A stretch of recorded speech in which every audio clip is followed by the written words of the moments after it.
In a lush green valley, near a sparkling river, lived a tall and stately crane named Cedric.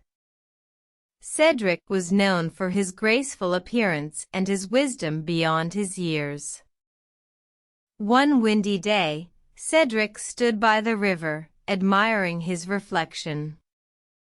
Suddenly, a fierce gust of wind blew by, ruffling his feathers and causing him to stumble. "I should fly higher," thought Cedric, "so the wind can't bother me." So, he spread his wings wide and took to the sky.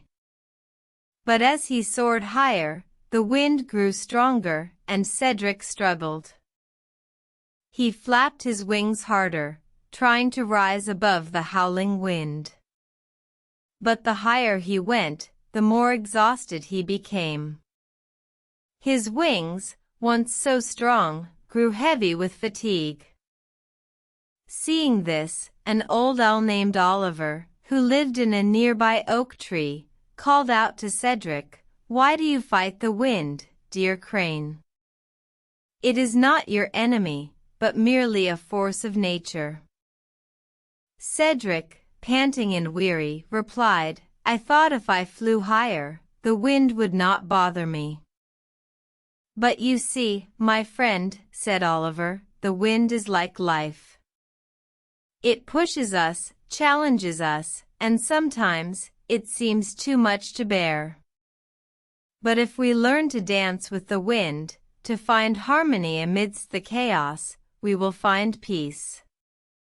Cedric, inspired by Oliver's words, descended gracefully, yielding to the wind's rhythm. He found that the wind, once a tormentor, became a partner, guiding him through the skies with a gentle touch. From that day forward, Cedric understood the importance of adaptation and the beauty in surrendering to the natural flow of life. And so, he lived, not just as a crane, but as a symbol of resilience and harmony, a lesson for all to learn. Moral: embrace the challenges life presents, and you will find peace and harmony in the rhythm of existence.